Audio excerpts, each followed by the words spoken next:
In my last video, I described quite a few things that were going wrong with my pond.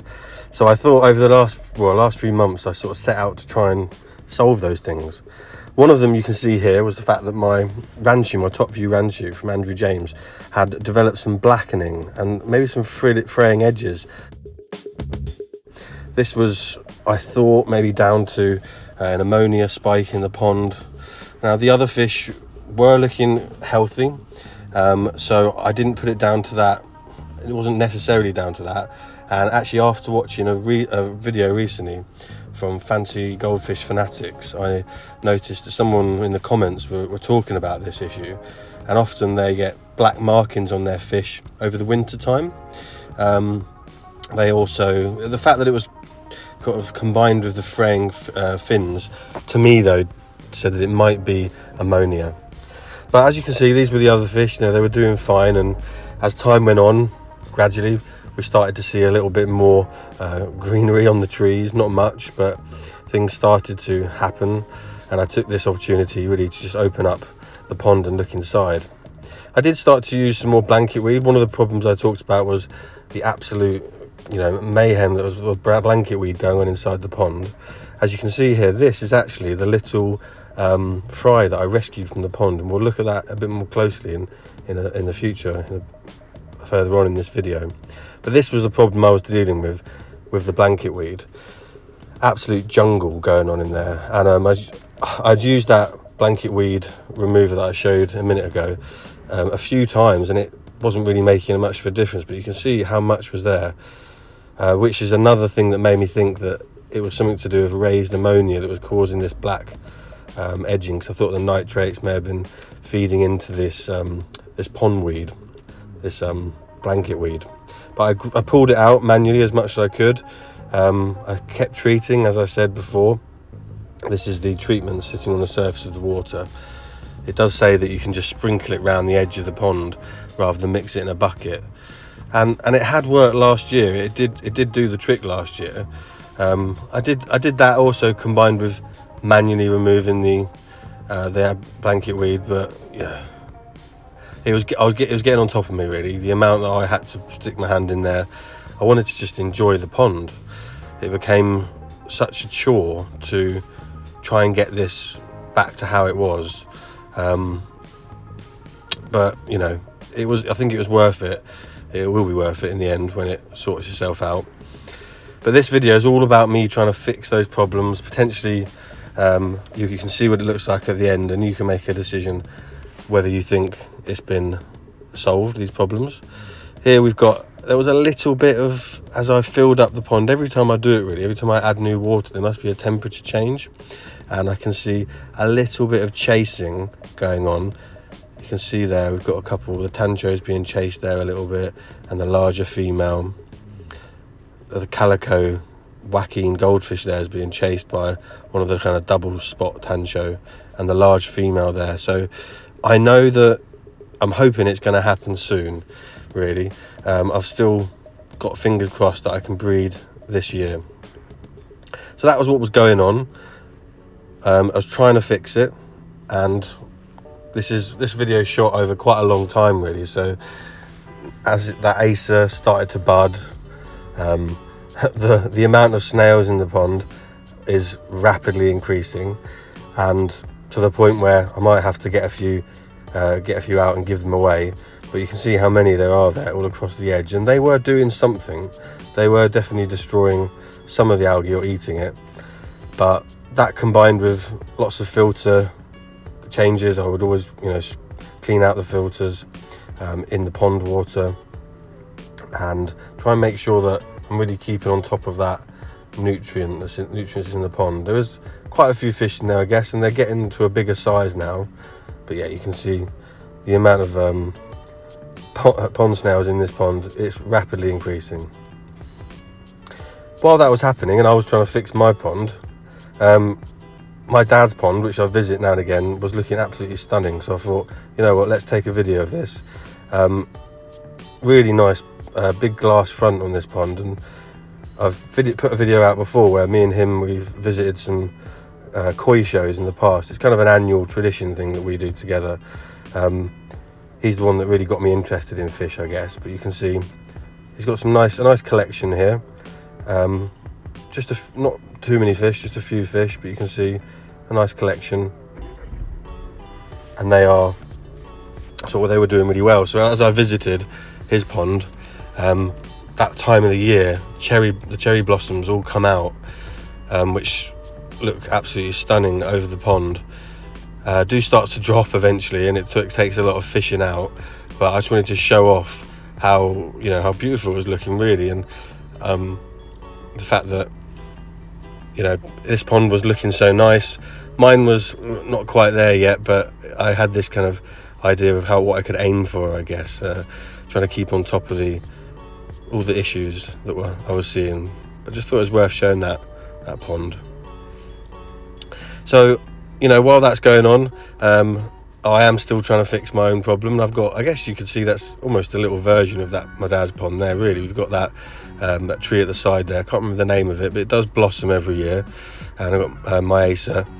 My garden's not big enough for a koi pond. Maybe one day I'll have one, but at the moment I'm quite happy with the goldfish. I've always loved fancy goldfish. So the pond was ticking along, and it was starting to look a bit better. The algae was still there on the edges. The snails were still trying to do their bit. I was dosing quite regularly. But you can see there at the bottom, it's starting to clear a little bit. The blossom on my tree was coming out as well, which always looks quite nice when it hangs over it's only had the pond for a couple of years, but it's looked quite nice the last couple of years. So it hangs over the pond.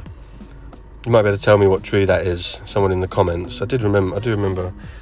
Yeah, I've been told definitely before, but it's I was a bit worried when I built the pond, actually, that I might get some roots coming through the liner, so I put loads of slabs there to try and stop that happening. If you haven't seen the video of me building this pond, it's got quite a few views now actually on YouTube, so you might want to have a look at that. It's only a really short video, just me how I built the pond. But you can see I've got quite a small garden. It's just trying to keep on top of it. And inside the shed, still got the shed pond ticking away. We've got the Top View Ranchu, which I've always wanted. I did a video preparing this pond for them, and gradually I was starting to notice a little bit of improvement in the blackening. It hadn't quite sorted itself out yet, or I hadn't sorted it out yet. You can see there it's all running on this little Cockney Koi filter, which is something that I may upgrade in the future. I just like the fact that I can open the lid this easily and I can see what's going inside. So as that blanket weed was starting to dissolve, I guess, or become unstuck from the surface of the pond, it was absolutely filling the filter really, really quickly, getting stuck in the pipe where all the water sprays out of the spray bar. So I was having to clean that really regularly, which it doesn't matter. That's again why I got that Cockney Koi filter, because I don't want to have to take apart a canister filter. I always think if something's easy to do, I'm going to do it more, really.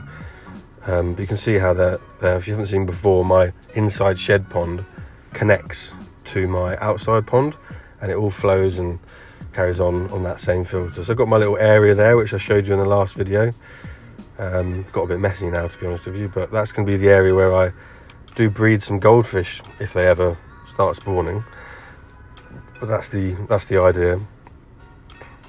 And yeah, I mean it's going okay. I have a few issues with that inside shed pond, which I might talk about a bit later in this video. It's something that it might not be there forever, but we'll see. It's one of those things where it does work for now, but I can see that there's some issues, something I could have done better. I just thought I'd point this out, actually. My friend's got a little private bit of woodland, and he had some logs with fungi and various mosses on there, so they had this blank space next to the pond. It's nothing special, but I put a couple of ferns there and some moss covered logs just to fill that area, and it might be a bit of wildlife there as well. Not that it's a wildlife pond really.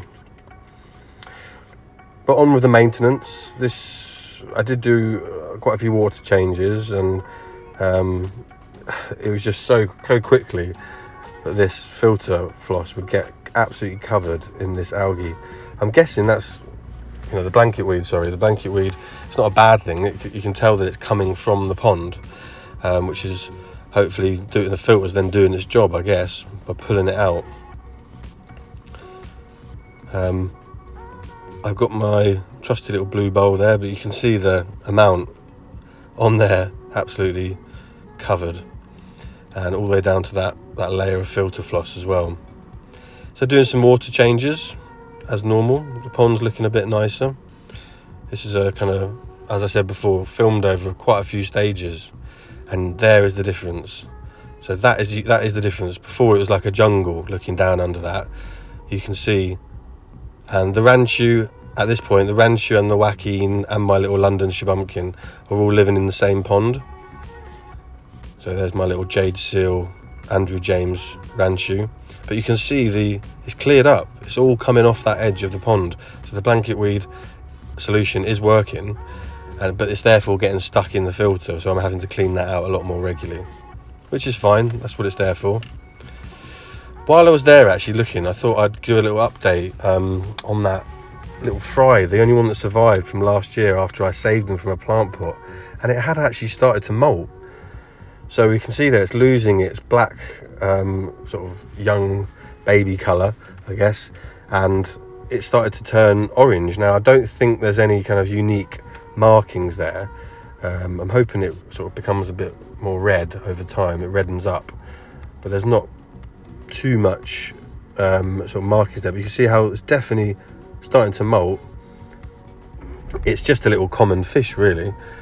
It's not anything particularly special, but I'm quite pleased with it because I managed to keep it alive, really. And this was I guess you could call it a practice fish. But there we go, you can see it from the side, and from the other side you can actually see all the little, might be able to see that it's got a slight extra tail. It would definitely have been a cold fish, a fish that you would have culled if you were breeding properly. But yeah, it was starting to molt, so I might have myself a little orange fish. The bush that I do not know the name of has now started to really get covered in foliage and blossom, which is filling out really nicely, and in the sunshine looks great. You can see this water changes, allowing fish to have a bit more movement as well. And I always like taking that net off, because it's a bit of a shame always having that net on. We've got different weather throughout. It's up from about February, I think, is the last video went to about February.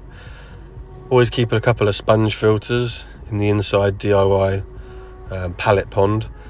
This is just really ready, so if I need to use the tanks there, I can. I guess they're kind of my hopeful little sponge filters in case I get some fry, and I can sort of clean those up. But I decided it was time for me to change that fine filter floss. I do change it quite regularly, but because I was changing it so regularly, I decided to buy a pack of 3. I might buy a big roll instead. I do buy a big roll for my marine tank, or a big bunch of it. It's not the flat filter floss. I also decided I'd get some of this Seachem Safe powder, and I thought this was going to be a lot bigger. This pot was going to be a lot bigger, but it was tiny. But it still actually did quite a few doses. It took, I think it was about 200 litres per spoonful. So my pond's roughly 2,000 in total. So that's just 10 of these little spoonfuls to treat the whole water volume. I also treated myself, as it was a new year, to a new set of sponges. They had started to become a little bit warped, so I popped those in, starting with the sort of finest one, and then gradually going up through that green layer, which is less, and then the black layer allows a lot more through. Now, I'm not sure whether I'm getting this in the right order, because then I ended up putting the filter floss right on top.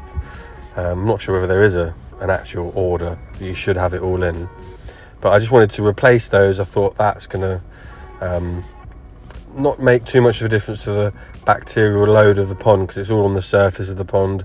It's still in the alpha grog, but really giving that a really good clean, that filter, might help to trap all of that detritus and that hair algae that's been dissolving from the pond.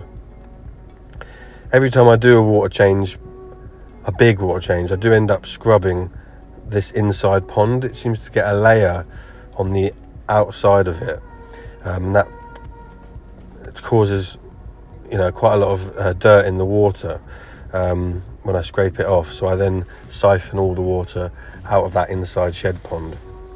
You can see it's flowing through nicely, and then it starts to come out here, and I put that kind of T-junction on, I guess, to make it less of a flow for the top view ranchu. So there's a shot at night. I tend to do most of my water changes at night when I've got a bit of time and the little one's in bed. Instead of sitting watching telly, do a bit of a water change. And it's a nice opportunity really to see the fish under that spotlight that I've put up with the many snails that end up surfing across the top of the water. Yeah, I think it's time that I started to remove some of those, to be honest. But yeah, things were looking up, especially from that last video. Trying to fix these problems ready for the summer. It's really important that I can enjoy this over the summer. Filling it back up, using a lot of water, but filling it back up, making sure I always use that Seachem Prime. Really important. As in the last video, I ran out of the dechlorinator, which is what caused me a bit of a panic. Yeah, it's always good. It looks good after a water change. I tend to take off this kind of pipework here that strains the top of the surface water to allow as much as I can to go through it. Whenever I'm filling it up, I always tend to check the Seachem pot as well, just to make sure that I have actually got the right amount there. Yeah, so 1 scoop per 200 litres, and it's so much more cost effective than buying that bottles of blue dechlorinator from the pond shop or wherever. So if you are using that, I would suggest looking into getting some of that safe. It's much better value for money. You can get bigger pots as well. I did have to put the greenhouse netting back on, unfortunately. I had the blossom kept falling, and I just thought, I've just spent all that time cleaning out the pond. I'm not going to end up fishing it out every day. So I just popped that on there, and it's hopefully only temporary. So there's me talking about how much I love to open up the netting, and actually I found myself closing it back up again with even more netting. But it might just be part of it, and I need to get over the fact that I'm going to have to fish out now and again some blossom from the pond. But I simply just attached it by popping it onto those hooks. So things have definitely started to improve. We've got another thing that I thought would be a good thing to do this time of year, because it had been about a year, was to change the UV sterilising bulb. I've got the Cockney Koi Algae Master, and you can see this isn't long after I changed that filter floss. You can see how much it's kind of already got stuck in there. But I thought by replacing that regularly, making sure I'm keeping up with the maintenance, it's going to bring any ammonia down in the system if there is any. You can see there how it started to get a little bit cloudy. I did also find this. My pond pump had there had been some rusting on the clip. So I actually removed that, and I don't think it would have made much of a difference because it's so small. It's just one, that's the only thing that could have been causing rust in the water. But I removed that, which I'm pleased that I did. But you can see there the blossom's starting to drop. The water started to look a bit more cloudy, and that was when I really made that decision that it was time for the UV clarifier bulb to be the UV sterilizer to be changed. But you can see there's a little bit of a haze on it. They still, the fish is absolutely perfectly fine, and you can actually see there on that big female fish, she also had some of the black markings on the side of her that I was talking about before. I didn't notice that in the original when I was looking at the top view ranchu before. This filter floss was filling up really quickly. It was to the point where it was going down the overflow, and the filter had stopped doing its job really, I guess. may have put too many sponges in that filter, so I think eventually I do remove one. But you can see the inside shed pond there has become very cloudy, and this is what I was talking about the inside shed pond. It starts to act a little bit like a sump. Now I keep a marine tank as well, and in the sump, low areas of flow, it just collects detritus or algae that's dissolved or anything, you know. And that's what was happening in this inside shed pond. So I'm kind of have to do the water change from the inside shed pond. Not ideal. That's something I may address in the future. But you can see the amount that algae has been built up on the filter floss only after a couple of days. So I did change the bulb. I got a new one as well. Trying to do as many things as possible really to solve these problems. Got the new bulb. I took the old one out. That was the old one before. I've always been told not to touch the glass too much on the bulb. I'm not sure. I can't remember why someone said that to me, but I've stuck with that as best I can. But I got myself the 11 watt bulb there. Turned it back on. Luckily, we had no leaks and the bulb was back on. Perfect. So I thought it was time to do a little check. A check on how the Ranchu were looking after all those changes had been happening. And it was over a good few month period. I didn't put timings on this video, but you can see on the end of that tail, it was a lot more frayed than that. And there is a little bit of black, but it's definitely improved. Again, on the other fish, absolutely love that kind of speckled patterning on that fish particularly. You can see on the fins themselves, on the underside, pectoral fins, they are looking much better than they were before. Still a little bit there. You can see that fraying on the underside. That's what I was talking about. That was on more of the fish. But I tried to keep on top of this maintenance, and I think it had made a difference. I know it had made a difference looking at this video now, definitely. And this was after a couple of months of more regular maintenance, changing out the filter floss, just really trying to solve the problems that I'd identified in the last video. I did also, now and again while I was doing this, try and check whether my fish were male or female, hoping that out of the 5, I'd have at least one female. It was hard to tell at this point, but there is some breeding stars you can just see there, so I think this one is potentially a male. And this one, again, I think I see some breeding stars, possibly just on that fin, little like white dots on the edge of the fin. So it's one of those things that I'm going to check regularly, and the breeding stars, tubercles they might be called, getting a bit bigger over time. So here we go, it's the little fish again. As I'm pulling out fish from the pond, I check them all. I tend to check them quite regularly, and we've got a lot more molting has happened there from the little fish that I saved. It's definitely going to be a fully orange or red fish. The black is now starting to go completely. Okay, so another water change. Keeping on top of them. I know that sometimes you can do too many water changes.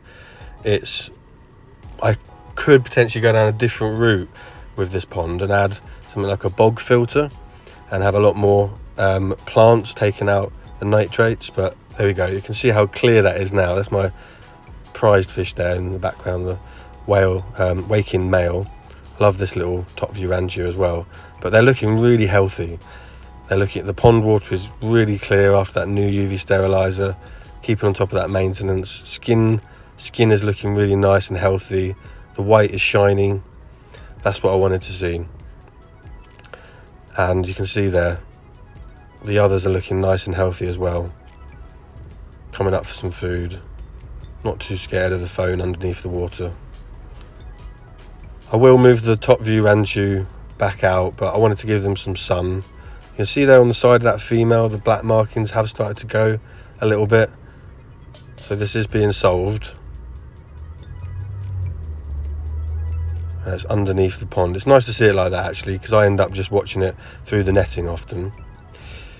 And here we go. This is a couple of weeks later after the last bowled up video.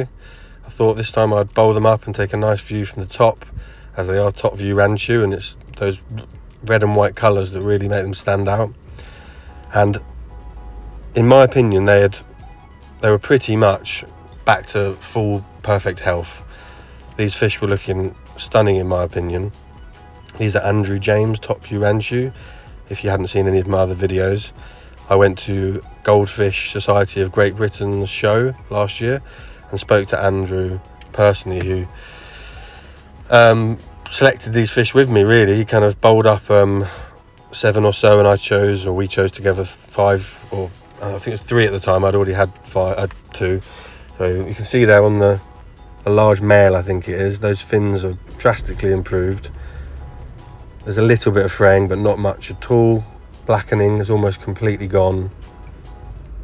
Little bit there on that fin, but really significantly improved. Fins are looking nice and healthy.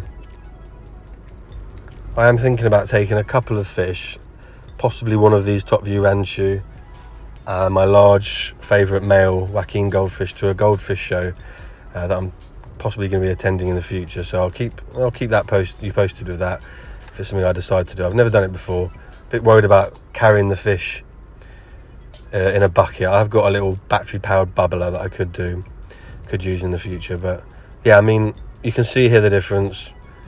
The last video started with the blackening that had occurred on these fish. It could be a case that the hot weather has helped, and as I said before, maybe something like that does happen in the winter. They get black marks, but the regular maintenance that I've done on this pond, I think must have helped. I'm hoping it did. It took a lot of effort, but really happy now with the quality of these fish, and I'm hoping they're in a good position now to start breeding this summer. Which really what I really want to do, get them in the breeding condition. So I've got one last little shot of the little saved fish, little fry, and it's almost all orange now. But if you like seeing this kind of video, I'll keep you updated with the pond, and I've got loads of other videos on the way. So if you want to subscribe, please do, and I'll see you soon, hopefully. Bye.